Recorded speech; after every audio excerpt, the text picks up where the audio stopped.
Quarter में आपके साथ हूं मैं रुबिका लियाकत। आप देख रहे हैं सत्ता का गुलाल और आज ये कहा जा सकता है कि इस होली पर सत्ता के इस गुलाल का रंग केसरिया हो गया है, भगवा हो गया है। यूपी में बीजेपी की जीत के साथ ही ये कहा जा रहा है कि भारतीय पॉलिटिक्स, भारतीय राजनीति के इतिहास में बदलाव के कई नए पन्ने अब इसमें शुमार हो गए हैं। और एक सवाल ये पूछा जा रहा है कि क्या यूपी में कट्टरपंथी के खिलाफ या कट्टरपंथ के खिलाफ जनादेश यूपी ने दिया है? जब पीएम मोदी ने 3 तलाक का मुद्दा उठाया था तब ये सवाल उठाया जा रहा था कि क्या इससे बीजेपी को मुसलमानों के वोट मिलेंगे। उस वक्त इसका चाहे जो जवाब दिया गया हो, लेकिन अब ये बहस छिड़ गई है कि क्या यूपी के मुसलमान मतदाताओं को 3 तलाक के मसले पर मोदी का स्टैंड पसंद आया है। खास मेहमानों से आपका तारुफ करवाऊंगी इस बहस में, हमारे साथ जुड़ चुके हैं, लेकिन उससे पहले की छोटी सी रिपोर्ट आपके सामने।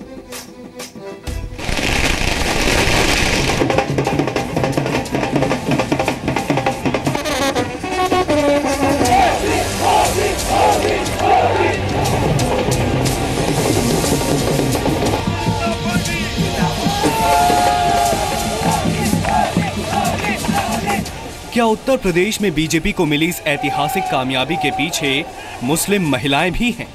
बीजेपी ने उस देवबंद सीट पर भी जीत दर्ज की है जो मुस्लिम बहुल है। 1996 के बाद लगातार यहां बीजेपी को हार का सामना करना पड़ रहा था, लेकिन 21 साल बाद यहां पार्टी ने ऐसे वक्त में खाता खोला है जब बीजेपी ने अपने घोषणा पत्र में 3 तलाक का मसला शामिल कर रखा था। कुछ मुस्लिम बहनों ने अदालत में अपने हकों की लड़ाई लड़ी। सुप्रीम कोर्ट ने हमें पूछा कि आप भारत सरकार क्या कहती है। हमने साफ साफ अपने शब्दों में कहा कि माताओं बहनों पर कोई अन्याय नहीं होना चाहिए, संप्रदाय के आधार पर भेदभाव नहीं होना चाहिए। एक तो 3 तलाक और कॉमन सिविल कोड जैसे मसले, ऊपर से बीजेपी ने यूपी में किसी मुस्लिम प्रत्याशी को टिकट भी नहीं दिया। इसके बावजूद निर्णायक मुस्लिम वोट वाली सीटों पर बीजेपी की जीत।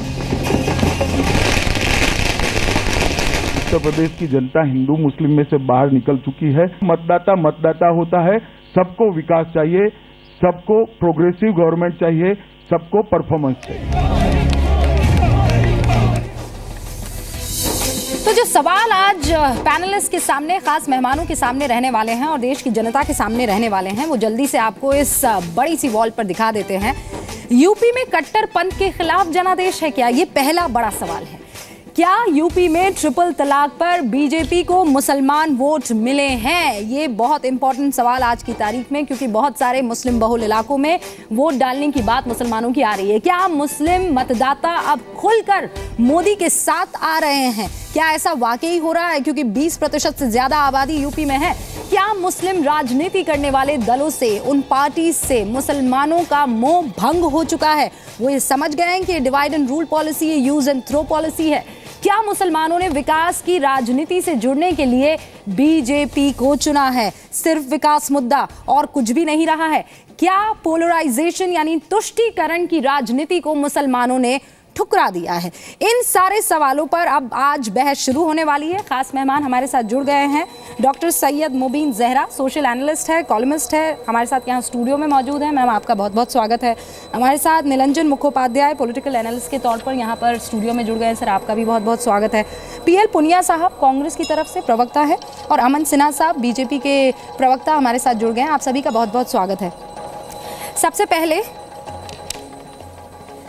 पीएल पुनिया साहब, मैं आपका रुख करने चाहूंगी। ये जो आज सवाल उठ रहे हैं, क्या वाकई मुसलमानों ने बीजेपी को वोट दिया है? क्योंकि आंकड़े जो बता रहे हैं वो बहुत अलग कहानी बता रहे हैं। मुस्लिम बहुल सीटों पर 134 सीटों का रिजल्ट है सर, बीजेपी 101 ले गई है। पुनिया जी,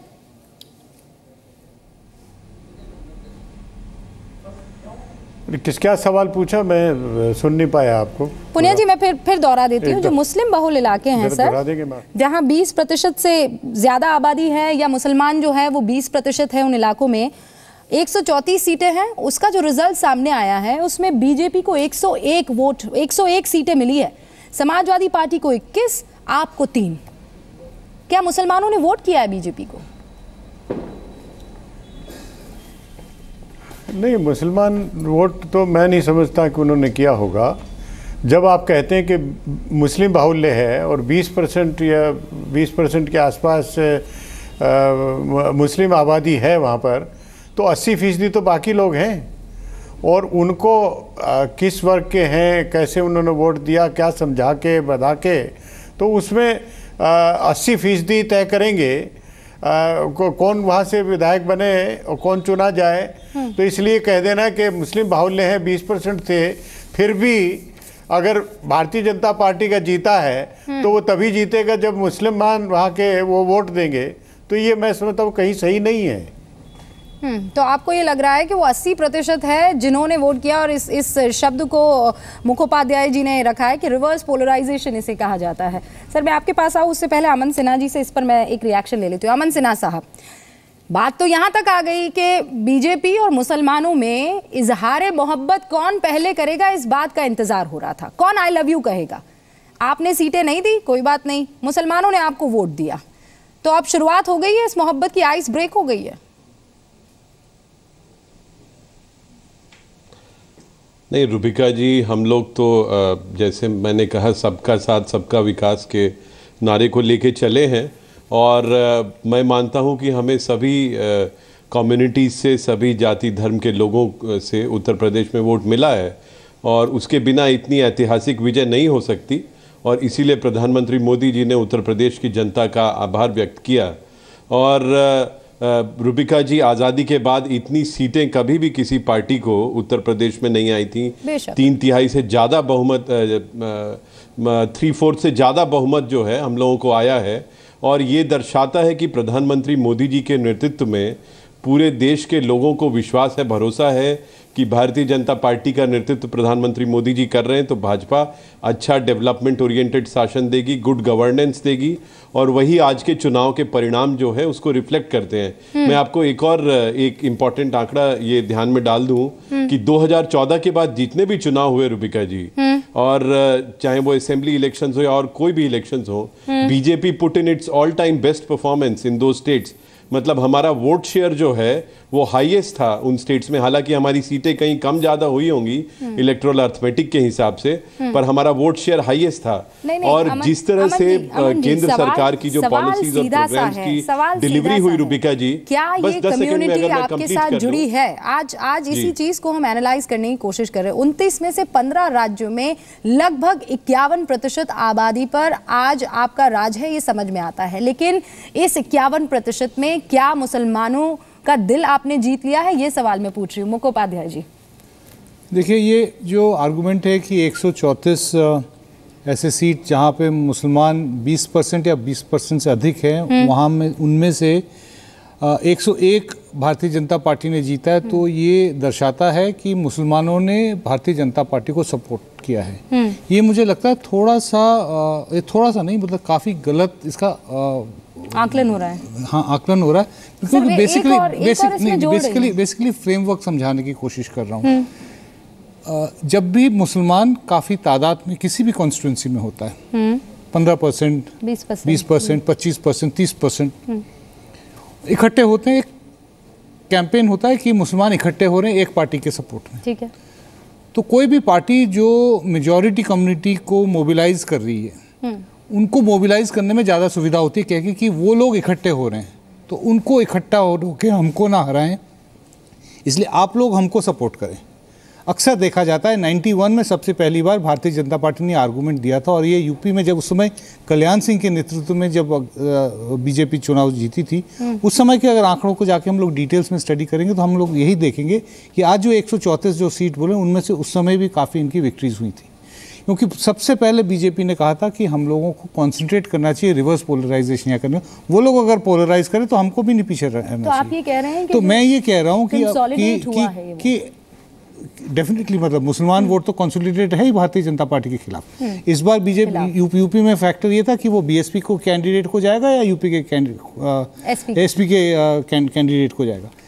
देवबंद जैसे सीट्स में जहां डिवाइड हुआ है, अगर आप उसका आंकड़ा देखें, भारतीय जनता पार्टी के कैंडिडेट को 1,02,000 और कुछ वोट मिले हैं। ठीक है। बस बीएसपी के कैंडिडेट जो कि मुसलमान थे उनको करीब 72,000 वोट मिले हैं। एसपी के कैंडिडेट हैं जो भी मुसलमान हैं, उनको करीब 55,000 वोट मिले। अगर आप बिल्कुल बेसिक अरिथमेटिक करिए कि मान लीजिए दोनों मुसलमान कैंडिडेट नहीं खड़े किए होते तो इनकी कंबाइंड स्ट्रेंथ है वो 1,27,000 हो, और बीजेपी की कैंडिडेट को वोट मिले 1,02,000। अच्छा, ये तो ये उससे जीत के उभर के आते हैं। तो मुझे नहीं लगता कि ये आर्गूमेंट में कोई दम है कि इस भारतीय जनता पार्टी इन सीट्स को ज़्यादा जीतने के पीछे कि मुसलमानों का सपोर्ट है। ये लगभग ऐसी बात है कि जो शेड्यूल कास्ट या शेड्यूल ट्राइब के जो रिजर्व सीट्स होते हैं वहाँ से जो पार्टी ज़्यादा जीतती है उसका मतलब ये नहीं होता कि SC ST को वोट उनको ज़्यादा मिल जाए। SC ST रिजर्व सीट्स में भी ऑन एन एवरेज जो रिजर्व कम्युनिटी के लिए सीट्स हैं वो एक कॉन्स्टिट्यूशनल तरीके से किया गया था, जहाँ पे जो अब मुस्लिम बहुल सीट्स हैं उसी तरह से उनका आइडेंटिफिकेशन किया। फिर इसके बाद अमन सिन्हा साहब जो बात यहाँ पर नीलांजन जी कह रहे हैं वो तो ये बताती है कि जो सबका साथ सबका विकास जिसके बारे में बार बार आप कह रहे थे, अमित शाह का आज ये कहना कि हिंदू मुसलमान ये मुद्दा झुठला दिया है यूपी ने, फिर इसमें कितना दम रह जाता है?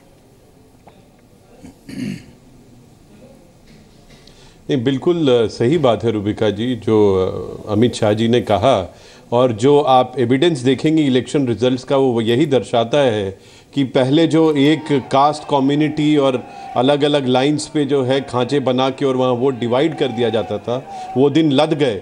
अब लोगों में कैपेसिटी है, कैपेबिलिटी है कि उन सब कास्ट क्रीड बैरियर्स और रिलीजियस बैरियर्स से ऊपर उठ के उनको लगता है कि कोई पॉलिटिकल डिस्पेंसेशन नरेंद्र मोदी जी जैसा देश का प्रधानमंत्री और नेता सुशासन देगा, अगर डेवलपमेंट देगा तो वो उन सब बाउंड्रीज के ऊपर उठ के वोट करते हैं। और ये हम लोगों ने इस इलेक्शन में भी देखा रुबिका जी, और पहले भी देखा। और जैसा मैं बता रहा था रुबिका जी, आप समझिए करीब 5 लाख उत्तर प्रदेश के खाली हाउस होल्ड्स थे जहाँ से एक जो गैस चेम्बर जो था धुएं का उसको निकाल के वहाँ पे कुकिंग गैस सिलेंडर आया। उसमें तो हिंदू मुसलमान जिस धर्म के भी लोग थे सभी के यहाँ गया, उसमें कोई कास्ट बैरियर या और किसी तरह से नहीं देखा गया। अगर 5 करोड़ जनधन अकाउंट खुले उत्तर प्रदेश में तो वो सभी धर्म जातियों के लोगों के खुले। अगर 1.25 करोड़ लोगों ने इंश्योरेंस लिया, रुबिका जी बस मैं 10 सेकंड में अगर कंप्लीट कर दूं, अगर 1.25 करोड़ लोगों ने इंश्योरेंस अवेल किया 12 रुपए प्रति वर्ष के उस पे, तो वो हिंदू मुसलमान और सभी जाति धर्म के लोग थे। इसीलिए जो बेनिफिट्स है गुड गवर्नेंस के, डेवलपमेंट के, वो सभी को फ्लो करते हैं और इस सरकार ने वो इंश्योर किया। और इसीलिए आप देख रहे हैं कि ऐतिहासिक परिणाम उत्तर प्रदेश की जनता ने प्रधानमंत्री मोदी जी के नेतृत्व में भारतीय जनता पार्टी में विश्वास। बहुत छोटे, बिल्कुल सही बात बोल रहे हैं। सरकार की जो पॉलिसीज हैं किसी एक कम्युनिटी को फायदा करने के लिए नहीं है। अगर गैस के सिलेंडर दिए उजाला स्कीम के तहत तो वो चाहे हिंदू हो चाहे मुसलमान हो उनको मिला है। अगर एयर पोल्यूशन कम करने की बात करें तो वो जो बेहतर हवा की क्वालिटी जो है उसे हिंदू को भी फायदा होगा, मुसलमान को भी फायदा होगा। अगर फाइनेंशियल इंक्लूजन की स्कीम हो रही, कोई अगर स्पेसिफिक कम्युनिटी टारगेटेड नहीं है तो सबको यूनिवर्सली होगा। लेकिन इसका मतलब ये नहीं है कि पॉलिटिकल एरिया में जो सेक्लूजन है उसकी वजह से लोग नाराज अभी भी नहीं है। और इसका ये कोई एविडेंस नहीं है कि माइनॉरिटीज का वोट ओवरवेलमिंग तरीके से भारतीय जनता पार्टी को मिल रहा है। एक नए क्वेश्चन के जरिए थोड़ा बदलने की कोशिश करती हूँ। डॉक्टर जहरा, मुझे लगता है इस पर आप बात कर पाएंगे क्योंकि आप बहुत इन सारी चीज़ों को सोशली रीड करती हैं। इसका जिक्र हमने और आपने ऑफ एयर भी किया था कि वो रूरल एरिया की और जगह की महिलाएं जो तलाक से डरती हैं कि न जाने आज रात ऐसा क्या हो जाएगा कि मेरा शौहर आएगा, किसी भी बात पर रूठेगा और मुझे तलाक देकर भाग जाएगा और मैं दर दर ठोकर खाती रहूंगी। अमित शाह का, नरेंद्र मोदी का ये कहना कि समानता का हक मुसलमान की बहनों को है, क्या आपको लगता है कि वो वोट अंडर द बुर्का हो गया कि घर में कहा कुछ और जाके बटन दबाया बीजेपी पर? नहीं, देखिए रुबिका जी, इसमें कई विरोधाभास चीज़ें हैं। पहली बात तो ये कि ये अज्यूम करना कि महिलाएं जो हैं वो ट्रिपल तलाक पे ही वोट करेंगी, वो भी थोड़ा सा डिफरेंट है। मुझे लगता है अमन सिन्हा जी जो बात कर रहे थे डेवलपमेंट की, गुड गवर्नेंस की, जो गुड गवर्नेंस की जो प्रॉफिट्स हैं वो जो अगर पहुंची हैं लोगों तक तो उसका रिजल्ट डोमेस्टिक वे में कहीं ना कहीं महिलाओं के वोट के थ्रू नज़र आता है, ये भी है। और जहाँ तक ट्रिपल तलाक का मसला है वो कुछ मुस्लिम सेक्शन में भी कुछ कम्युनिटीज़ में वो लागू नहीं होता है। लेकिन इसको उठाने से एक चीज़ हुई है, वो ये हुई है कि कहीं ना कहीं मुझे ऐसा लगता है कि जो विद इन कम्युनिटी जो एक इनहिबिशन था कि हम इसके बारे में बात नहीं करेंगे, इसके बारे में हम नहीं बोलेंगे क्योंकि ये हमारा इंटरनल रिलीजियस मामला है या हमारा एक अपना मामला है, उससे परे हट के औरतों ने आके बात की है, डिस्कशंस हुए हैं। और मुझे ऐसा लगता है कि अगर इससे कोई प्रॉब्लम नहीं है, मैं किसी एक पे कमेंट नहीं करना चाहूँगी, लेकिन अगर ऐसा है कि किसी सेक्शन ऑफ महिला को इससे प्रॉब्लम नहीं है तो फिर इस तरह के केसेस क्यों आ रहे हैं, क्यों कम्युनिटी के विद इन इसको सुनवाई नहीं दी जा रही। और वहीं जब देश का प्रधानमंत्री एड्रेस करता है, डायरेक्ट एक महिलाओं को एड्रेस करते हैं और कहते हैं कि इससे आपको कुछ ना कुछ इससे निजात मिलनी चाहिए, इसके साथ आपको लड़ना है, तो आपको एक सडनली सोल्यूशन नजर आ रहा है।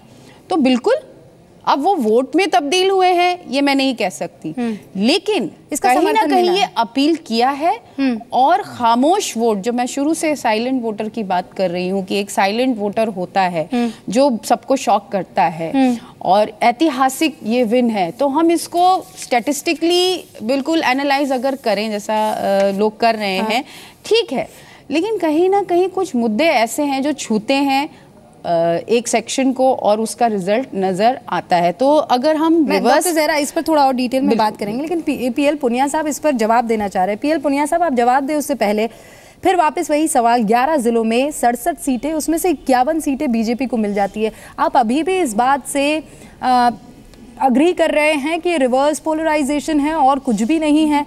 क्या इन लोगों को इस बात का एहसास नहीं हुआ है कि कुछ ऐसे दल है, कुछ पॉलिटिकल पार्टियां हैं जो हमारे हक की बात तो करती है लेकिन निजात नहीं दिलवा पाई परेशानियों से?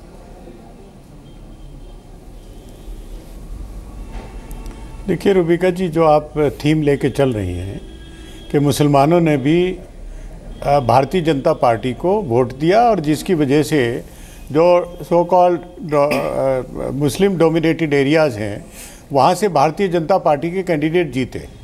और आपने कहा कि ट्रिपल तलाक की ये बात करते हैं, उससे मुस्लिम महिलाएं उससे प्रभावित होके वोट देती हैं, और जो विकास के काम हैं, जो गैस सिलेंडर है उससे प्रभावित हैं। सबका साथ सबका विकास की बात भारतीय जनता पार्टी करती तो ज़रूर है, लेकिन वो कोशिश ये भी करते हैं कि भारतीय जनता पार्टी कोशिश हमेशा ये करती है कि मुसलमानों के अगेंस्ट हिंदुओं को पोलराइज करो, एक साथ करो, इकट्ठे करो, ताकि वो हमको वोट मिल जाए। क्योंकि जिस तरह के बयान देते हैं, प्रधानमंत्री स्वयं बयान देते हैं, जब वो बयान देंगे, जब कब्रिस्तान और शमशान की बात करेंगे, जब वो बिजली देने में भेदभाव, बकरीद और होली दिवाली की बात करेंगे, तो उससे मुसलमान चाहे महिलाएं हों चाहे मर्द हों वो कोई प्रसन्न तो होंगे नहीं। और जिस तरीके से भारतीय जनता पार्टी के लोग जो बयान देते हैं उससे तो लगता है ना कि मुसलमानों को लगता है कि ये हमारे खिलाफ है, तो उनको वोट दे के और जिताने का काम कर दें। मैं समझता हूँ कि इस पर आप यकीन नहीं कर रहे। अमेठी सर हाथ से निकल गई, अमरोहा हाथ से निकल गई, मुरादाबाद हाथ से निकल गया, इसीलिए अमन सिन्हा साहब इस बात को मैं आगे ले जाते हुए, तो क्यों वजह क्या है कि एक भी मुसलमान रिप्रेजेंटेटिव यूपी से आज की तारीख में नहीं निकल कर आएगा आपकी पार्टी से? क्यों टिकट नहीं दिया गया, क्या वजह? नहीं रूबिका जी, देखिए हमारे तो कई सांसद, मंत्री और अलग अलग जगह विधायक जो हैं वो मुस्लिम समुदाय से हमारे भाई बहन हैं। सर होंगे, लेकिन इन चुनावों में नहीं है। मुंबई में भी कॉरपोरेशन में चुनाव हुआ तो कई, हाँ ठीक है, पर हम लोगों ने तो सबके लिए काम किया, हमें सबका समर्थन मिला। कुछ विनेबिलिटी के क्राइटेरियाज होते हैं और हम लोग देना चाह रहे थे, पर किसी कारणवश वो नहीं हो पाया, क्योंकि उस तरह का विनेबल कैंडिडेट उभर के कोई नहीं आ रहा था। और थोड़ी ग्राउंड रियलिटीज़ को और प्रैग्मेटिज्म को ध्यान में रख के जो है टिकट डिस्ट्रीब्यूशन होता है, पर किसी को टिकट मिला नहीं मिला उससे हमारे गवर्नेंस में या डेवलपमेंटल मॉडल्स में कोई फर्क नहीं आता है। और जितना हक किसी भी एक नागरिक का है देश के रिसोर्सेज पे, सरकार के ऊपर, उतना ही है किसी दूसरे नागरिक का भी है। और रूबिका जी, मैं आपको ध्यान दिला दूं, रिएक्शन नहीं लूंगी। मेरे साथ पॉलिटिकल एनालिस्ट बैठे हुए हैं नीलांजन जी, उनसे भी इस पर मैं रिएक्शन लेना चाहूंगी। क्या जो बात अमन सिन्हा कह रहे हैं कि हम कोशिश तो कर रहे थे पर हमें कोई ऐसा कैंडिडेट मिला नहीं, और ऐसा नहीं है कि वहां से रिप्रेजेंटेशन नहीं आ रहा है तो हम कोई काम ऐसा नहीं करेंगे। एक कम्युनिटी को रिप्रेजेंट करने वाला कॉन्फिडेंस सेंस ऑफ तो लाता ही है ना सर। देखिए, मैं नहीं मानता हूं कि भारतीय जनता पार्टी हमारे संविधान के जो प्रिंसिपल्स हैं उसके विपरीत है। तो हमारे संविधान में आप कमिटेड हैं हर कम्युनिटी को अपने साथ लाने के लिए, लेकिन प्रायोरिटाइज करना भी आपका हक है। कोई भी पॉलिटिकल पार्टी तय करेगी कि हमको कम्युनिटी ए के पहले कम्युनिटी बी को हम अपने पीछे मोबिलाइज करेंगे। भारतीय जनता पार्टी अपने पॉलिटिकल स्ट्रैटेजी के चलते उन्होंने ये तय किया कि हम लोगों को पहले नॉन माइनॉरिटीज़ को, जो मेजॉरिटी कम्युनिटी है, उसको हम लोगों की कंप्लीट सपोर्ट लानी है। और ये कोई भारतीय जनता पार्टी की नई रणनीति नहीं है। जब से संघ परिवार का शुरू हुआ है, आरएसएस का गठन हुआ, उन्होंने हमेशा माना कि हिंदू समाज में जातीय जो डिफरेंसेस हैं वो मूल बाधा है हिंदू संगठन के प्रति, हिंदू कंसोलिडेशन जिसको हम लोग अंग्रेजी में बोलते हैं। तो इसलिए इनके सोशल रिफॉर्म मूवमेंट में राष्ट्रीय स्वयंसेवक संघ और उसके बाद के हमेशा सक्रिय रहे। अभी भी पूरी तरह से जो कास्ट डिफरेंसेस हैं वो अभी तक पूरी तरह से हिंदू कंसोलिडेशन भारतीय जनता पार्टी या संघ परिवार के सपोर्ट में नहीं हुआ है। तो अभी उनकी प्रायोरिटी है कि पहले उनको हम लोग कंसोलिडेट करें, क्योंकि अगर उनको कंसोलिडेट किए बगैर अगर वो मुस्लिम्स को अगर अपने साथ लाना चाहेंगे तो फिर वही होगा कि मुसलमान आदमियों के ये बोलते हैं कि बाकी पॉलिटिकल पार्टीज अपीजमेंट की राजनीति करते हैं, ये खुद भी वही कर रहे हैं। तो इसीलिए कॉन्शियस पॉलिसी है कि मुसलमानों को टिकट नहीं देने का, लेकिन उनकी सरकार का कोई पॉलिसी नहीं है कि मुस्लिम्स को एक्सक्लूड करने का अपने गुड गवर्नेंस के इश्यूज के साथ, क्योंकि वो ऑल कम्युनिटीज इस डिफरेंस को ये जो सोच है, पॉलिटिकल टैक्टिक है, ये जो पॉलिटिकल टैक्टिक है डॉक्टर ज़हरा, और ये जो सोच है, फिर ये एक मुसलमान जो सोच रखता है, फिर उससे वो फिर क्या सोचेगा कि मैं अव्वल दर्जे पर नहीं हूँ। देखिए, मुझे रुबिका जी थोड़ा सा दिक्कत हो रही है ये सोच के कि हम ये पॉलिटिकल स्ट्रैटेजी का हिस्सा हो सकता है, लेकिन कहीं ना कहीं हम ये भूल रहे हैं कि एक सेक्युलर वोटर भी होता है, चाहे वो मुसलमान हो चाहे हिंदू हो। तो कहीं ना कहीं वो सेक्युलर वोट, आप इसको मुस्लिम वोट, चलिए एक वक्त के आप मान लीजिए कि ये मुस्लिम वोट नहीं है, आप ये मानिए कि ये सेक्युलर वोट है, जिसने चाहे वो हिंदू हो चाहे मुसलमान हो, उसने जो है मुद्दों को लेकर वोट किया है। एक सेक्युलर वोटर जो है, जो एक समाज में बदलाव चाहता है, समाज में अच्छाइयाँ लाना चाहता है, और मुझे लगता है इस वक्त नरेंद्र मोदी जी की जो लीडरशिप है वो उसके आगे आपको कोई नज़र नहीं आ रहा है।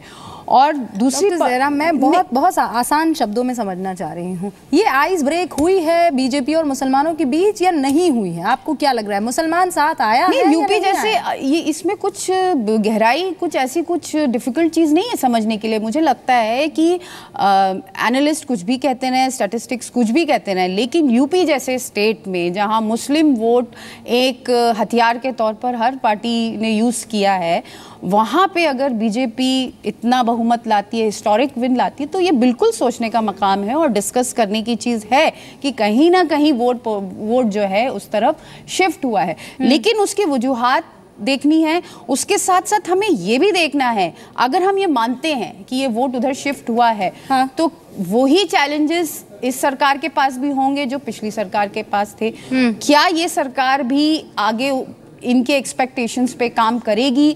जैसा कि आप देखते हैं कहीं से एक बयान आ जाता है, कहीं से कोई बयान आ जाता है, कुछ ऐसे इश्यूज उठ जाते हैं जो रेलेवेंट नहीं होते। अमन सिन्हा साहब, ये एक वैलिड पॉइंट है। अगर चलिए फर्ज कीजिए कि मुसलमान आपके साथ आ भी गया है, देखिए फतह का फतवा हमारे यहाँ एक शो है, उसे लोग भले ही कुछ भी कहे, लेकिन वो एक ऐसा शो है जिसने बहुत सारी भ्रांतियों को ख़त्म किया है।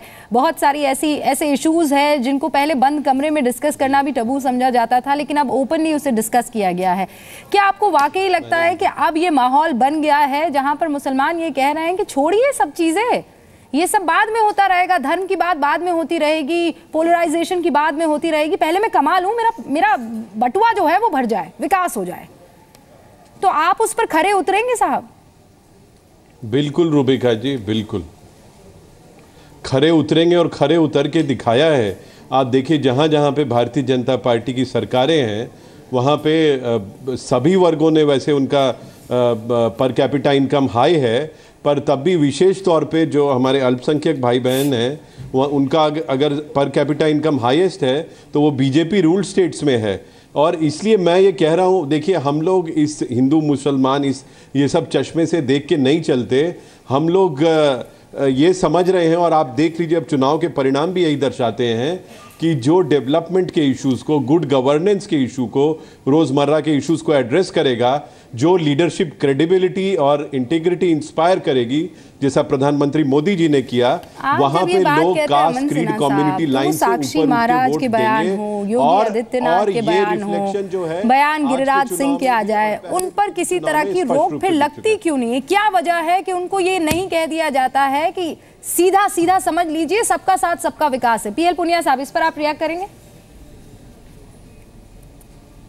रूबिका जी। हाँ, मैं आ रही हूँ अमन सिन्हा साहब। देखिए, मैं ये भी कहना चाहूंगा कि मैं ये भी कहना चाहूंगा, आप अमन सिन्हा साहब ये कह रहे हैं कि भारतीय जनता पार्टी की स्टेट्स हैं, उसमें अल्पसंख्यकों के लिए बहुत कुछ किया जाता है। ये नरेंद्र मोदी जी जब चीफ मिनिस्टर थे गुजरात के, ईच ऑन रिकॉर्ड उन्होंने कहा कि अलग से अल्पसंख्यक वर्ग के लिए हम कोई योजना लागू नहीं करेंगे, हम सबके लिए करेंगे, सबके लिए होगा तो इनका भी विकास होगा, इसलिए हम नहीं करेंगे अलग से। जब अलग से जब पिछड़ापन है, ज़्यादा पिछड़ापन है, तो ज़्यादा उनको डोज दी जाती है।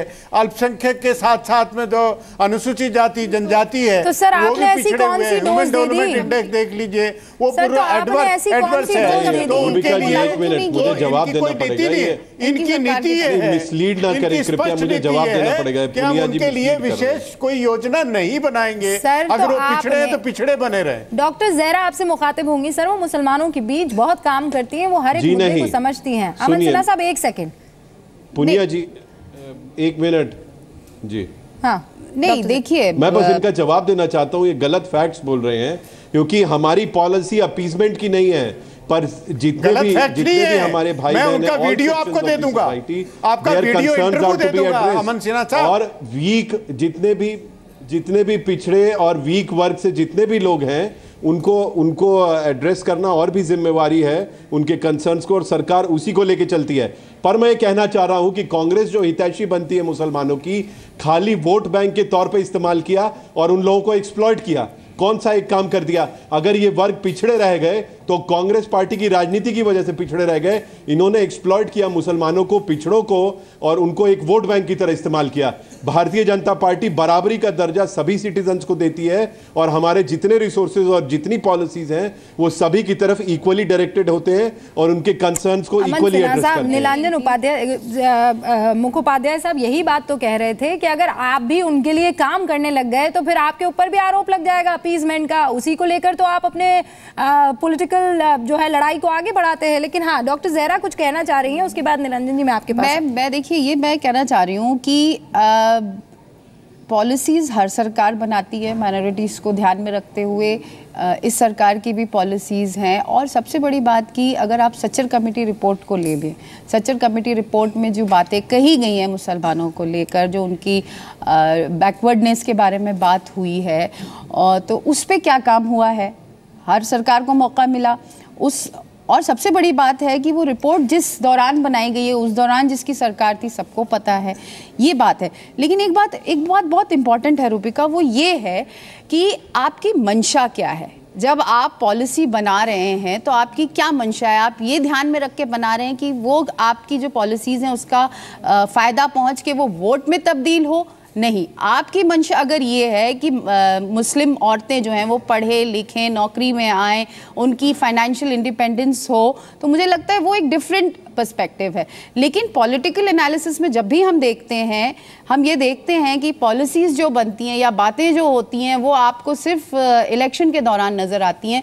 और मैं ये यहाँ पे एक बात बहुत जिम्मेदारी से कहना चाहूँगी कि सबका साथ सबका विकास, ये नारा, अमन जी हैं, अमन जी सुन रहे होंगे मुझे, ये नारा अगर अपील किया है मुसलमानों को, तो मुझे लगता है, और मुस्लिम औरतों को, और अगर ये वोट में तब्दील हुआ है तो ये आप बिल्कुल अपने ध्यान में रखिएगा कि सारी जो चैलेंजेस जो पिछली गवर्नमेंट के पास थी वो आपके पास भी है। आपको भी इस पे काम करना है, और आपको भी इस पे ध्यान देना है कि फिर ये ना हो कि आप इसको नहीं, एक मिनट, आप फिर ये ना हो कि ये एक अपीजमेंट एक्शन हो जाए, कंसर्न एक्शन होना चाहिए। और ये मैं बहुत जिम्मेदारी के साथ आपसे कहना चाहूंगा। पर ऐसा प्रैक्टिकली होगा क्या? मैं दो बहुत बारीक लाइंस की तरफ पॉइंट आउट करना चाहता हूँ। कांग्रेस के पर्सपेक्टिव से मुसलमानों की कुछ स्पेशल नीड्स होती है, हाँ।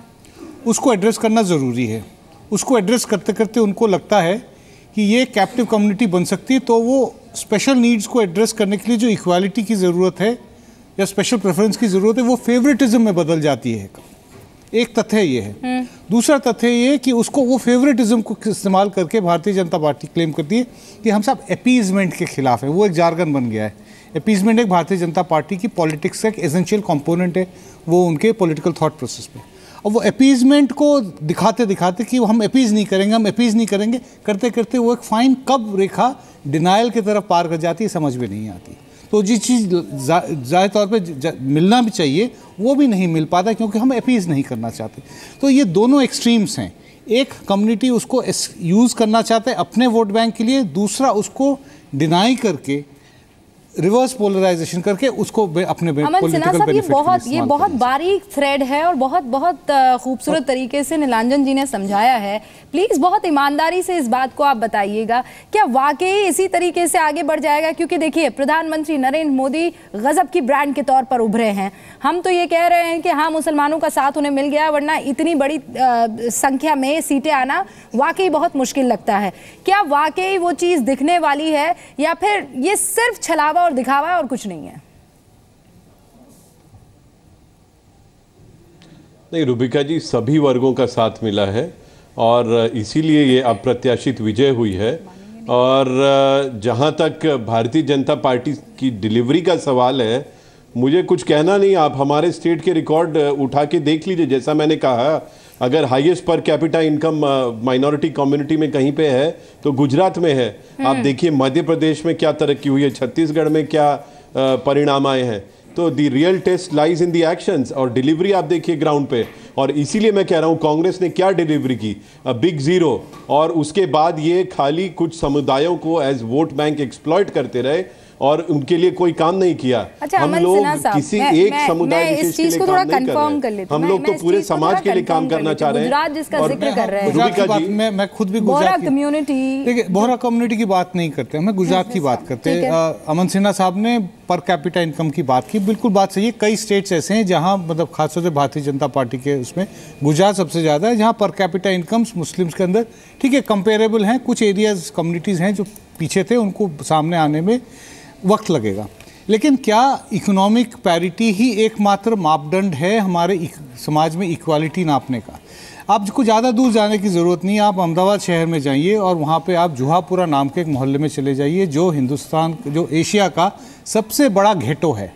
वहाँ सरकार की एग्जिस्टेंस दीवार पे, बाउंड्री पे ख़त्म हो जाती है, जिसको लोग वहाँ के लोग बोलते हैं बॉर्डर। उसके अंदर सरकार की, गवर्नमेंट या स्टेट की विजिबिलिटी सिर्फ पुलिस के फॉर्म में है। वहाँ ना कोई सरकारी स्कूल है, ना कोई सरकारी सैनिटेशन है।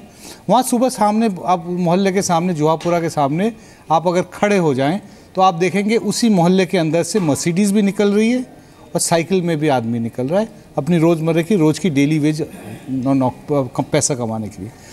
ये 2002 के घटनाओं के बाद से मुसलमानों को लगने लगा कि हमको सिक्योरिटी नहीं मिल रही। तो जो आम अहमदाबाद शहर में रहते थे, उन्होंने अपनी एग्जिस्टिंग प्रॉपर्टीज़ को बेच के जुहापुरा में जाके सेटल कर गए। वो टोटली इलीगल कॉलोनी है। वहाँ पे कोई किसी भी तरह की कोई प्रॉपर्टी टैक्स का, जितना लास्ट जब मैंने चेक किया था तो किसी तरह की उसके ऑफिशियल सैंक्शंस नहीं थे।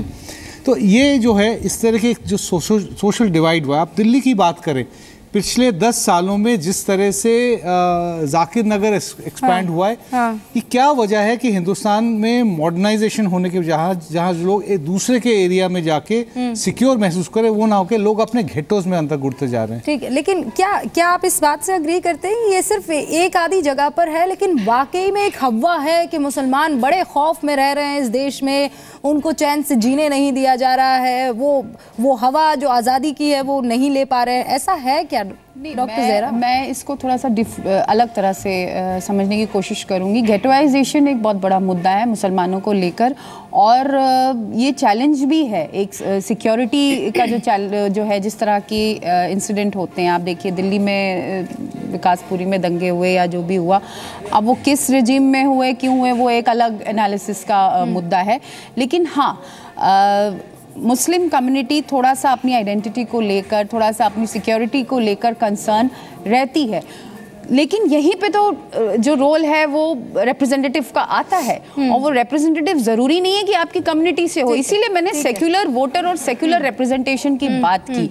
और गेटोइजेशन के साथ ये दिक्कत है, ये मैं यहाँ पे जरूर कहूंगी रूबिका, कि जब अगर आप सिक्योरिटी की आप बात करते हैं, आप जाके वहाँ जो है उनको अटैक करते हैं, पकड़ लेते हैं, सब कर लेते हैं, लेकिन जितने इलीगल काम मुस्लिम मोहल्लों में हो रहे हैं, गेटोइजेशन में हो रहे हैं, उसका वो भी जरूरी है कि सरकार चेक करे। टू वे है, वहाँ ये ना बोले कि नहीं अरे ये हम टच नहीं करेंगे क्योंकि माइनॉरिटी कम्युनिटी। मुझे बार बार कहा जा रहा है कि हमारे खास मेहमान आ गए हैं और संगीत के सुर जो है अब बनने वाले हैं, तो मैं आपका तारुफ करवाना चाहूंगी। आज सुबह से हमारे साथ बने हुए हैं, अगर आप घर पे हैं तो तालियां बजा दीजिए, हमें एहसास हो जाएगा कि आपने तालियां बजा दी है।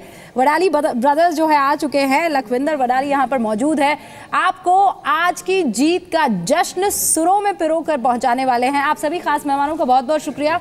अब बात यही है कि मुसलमानों ने अगर मान लीजिए मोहब्बत जता दी है, तो पाले की जो बात होती है, गेंद जो है वो अब बीजेपी के पाले में करती क्या है, नजर बनी रहेगी। बहुत बहुत शुक्रिया आप सभी का जुड़ने के लिए।